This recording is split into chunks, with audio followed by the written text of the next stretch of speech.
Hello, trumpet players. This is video number 3 in my lazy series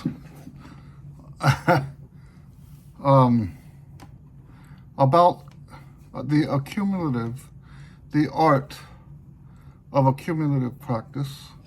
And in this video, we're going to talk about applying the accumulative approach at the macro level, right? At the top level. Now, there's going to be some confusion here because this is going to sound like it contradicts the one range method. And it doesn't just sound like it, it does contradict. And you have to always keep in mind, which tools are you using for which problem? Keep in mind that the one range method was never meant to be promoted as this is how you practice. This is the right way to practice, all other ways are wrong. No, the one range method is designed to help you build your chops in a more efficient, and so what are we talking about? More efficient manner, getting there sooner with less effort. And it does work for that, for most people. So where does the accumulative approach contradict that? At the macro level, okay, let's take a step back. When I first came up with this, I had 3 different practice sessions each day. I had my routine, then I had the technique, and then I had the music. Now, under the 50% rule, what I call technique would have fallen under the music half, because most of the technique stuff I was practicing was stuff for my improv. And I always made that stuff more musical than the traditional stuff. Okay, so even though it was a lot of exercises, a lot of it was not exercises. I say was. The reason I'm using past tense is because now I've kind of lumped all of that into my literature. Right, that I used to call it literature. Instead of music, I used to call it literature. So I used to have the routine, the technique, the literature. Now I just have the routine and the literature. And all of that stuff that was under the heading of technique is now under literature. So anyway, so back then I had 3 different sessions. What would I do if, think about it, I already had my chops. I was already playing up to Super C. I was already playing, like I had the endurance. I had better endurance than probably most of the professional players in Houston at that time when I first put this together. So I didn't need to build my chops. I still kept doing my system. I still kept doing one range because I did want to get stronger, but there wasn't a pressing need. And a lot of people that are using the one range method, they have a pressing need. A lot of times the music that they need to play is higher, or the need of endurance is longer than what they have on the horn. So yes, you would use the one range method for that.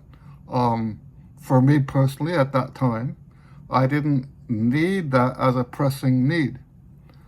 So there were times where I would do my routine on one day and then do the other 2 sessions on the next day. That's okay. You don't have to do all 3 sessions on the same day.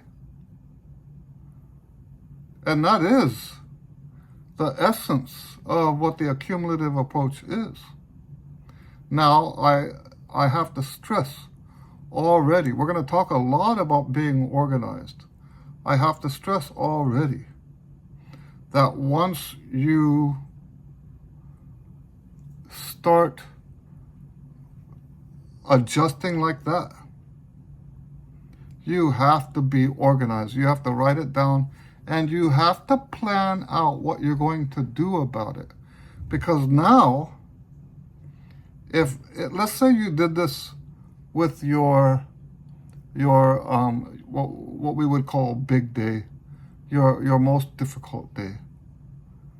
Now you've got 2 days in a row of playing up to that high range, 2 days in a row of maybe practicing maybe a little bit too much. What are you going to do about it?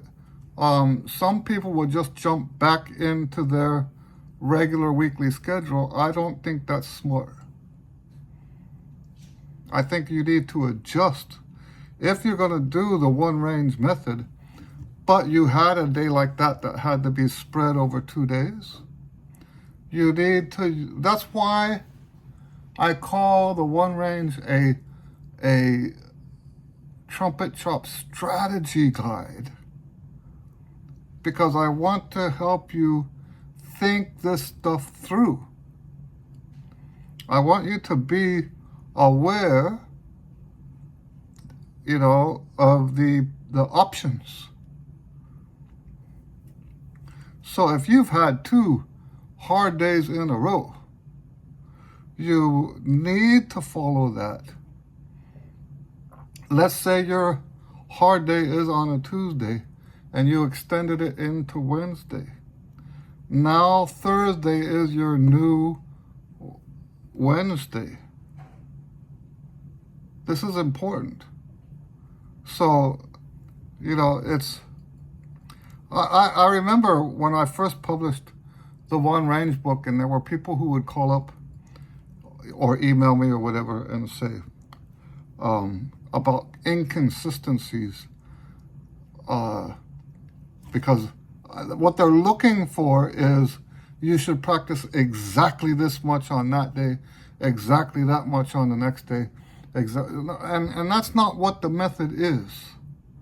The method is about you thinking through your specific situation.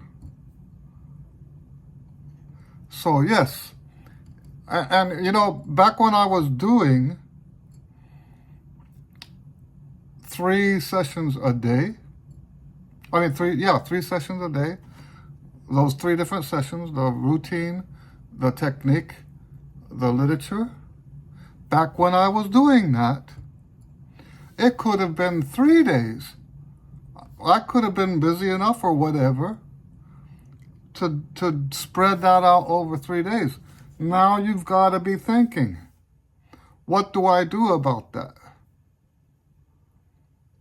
If you are if you're not doing the one range thing, then it really doesn't matter. Then you can just pick up where you left off with the weekly schedule.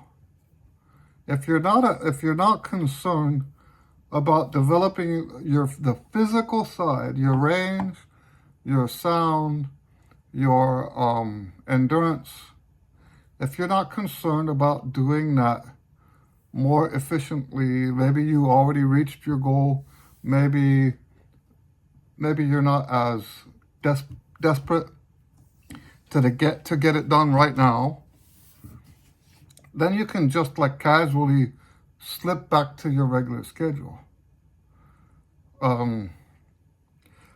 But that said, that's not how I did it. even at the top of my chops, when I was in peak form, which I don't know when that stopped. I would like to say that's like right now, except that I haven't been practicing because of all this, the illness stuff. We'll see how that turns out when I practice again. But anyway, yeah, even when I was at the top of my form, I still followed the one range method. It's just a little looser because I don't need to develop more strength, more endurance. Okay, so the main point of this video is you can shift this stuff around. You just have to be organized about it. Because, what do I mean by organized? We don't want the number of sessions. Most of you won't have 3 sessions. Most of them will practice sessions. Most of you will have 2 practice sessions. We don't want to outbalance one or the other. Now, I know some of you, that's what we've talked about. But ideally, we don't want to outbalance. So if you've had a day that you're doing mostly the routine, the next day should be mostly the music. That's how we get a balance. And think about it, just looking at it mentally, what do you think would get digested better? Trying to cram a bunch of stuff in one day, or having that casual approach that says, hey, I've logged what I've done today. It wasn't everything I wanted to do today. Like in a very calm, professional, peaceful manner. No panic, no fear, no concern that you're not going to make it on time. How do you think the practice session is going to go if you know you have that luxury to really give what you're doing now all of your attention? Let's say you're working on something specific in the routine and you want to give it that time. Now, you guys know that I don't approve of drilling in the routine, but there are some exceptions to that. You know, if there's something you're really working on and you want to do that in the context of the routine, that's okay. That's okay. You know, but maybe that stretches the routine. Maybe that makes the routine take longer. And then you run out of time. Well, tomorrow, and we do have to talk about this, you don't go the next day without a warm-up. So the next day should have a very quick warm-up.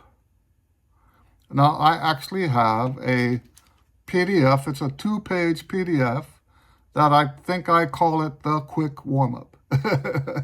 Okay? It takes about 3 to 5 minutes. And it's basically the physical trumpet pyramid, but in 3 to 5 minutes. I have a lot of students that use that. But you would use that instead of your routine on that next day so that you can get equal amounts of music time on that next day. I hope that makes sense. But you want to be organized about it so that it doesn't get lopsided. The whole idea of having, because the routine is important, whether it's my routine or some other warm-up that you got from someplace else, that part of what we do is important. But it should never be so important that it squeezes out all of your musical work. And so, yes, we have that luxury. The only time you don't have that luxury is when the main emphasis is on building your chops. Then you want to stick to something more precisely similar to the one-range method. If you are trying to develop your chops within a deadline, then you want to stick to the one-range. But other than that, you've got that flexibility. You have that flexibility. Just be smart about it and write it down. Have some, and we'll talk about the forms later in a different video. I like to use forms. I'm constantly filling out forms for scales, for the songs that I'm working on. I stopped. I used to do forms for the breaking up the routines over the different days. I should probably get back to that. But yes, there's forms that you can use. And if maybe I'll put forms up that you can download for that kind of thing. Now, the downloaded forms won't always be appropriate for you because I wrote those for me and sometimes for my students. So it won't always be for everybody that's watching this. The forms won't always be appropriate because you might be practicing an entirely different system. That doesn't mean that the accumulative approach doesn't work for you. But yes, we wanna do what we have to do to log all of that, because seriously, you can't keep it all up here. Especially when you start to see how much we have to log. You will start to see how much of this has to be written down to do it right. Anyway, so yes, this is applying the art of accumulative practice at the macro level. We're talking about what kind of sessions are you doing. And so yes, just a quick summary, you can spend one whole day doing the one kind of practice, and then a whole day doing the next kind of practice. There's nothing wrong with that. That was the first thing I learned, is that I can't do all of that in one day anyway. Right now, I do have a routine now that will fit into my schedule. But back then, with all the stuff I was practicing, I had to find a way to split it all up. And before I could figure that out, I did have to spread all those sessions out sometimes. It wasn't every day, but it was sometimes. And I think by sticking to this method, this accumulative method, I was able to accomplish things that most musicians never accomplish because they're so busy trying to get everything done. I hope that makes sense. Anyway, I hope that helps. We will do another one of these later. There's going to be several. So other than that, God bless you, and we'll see you in the next video. Thank you.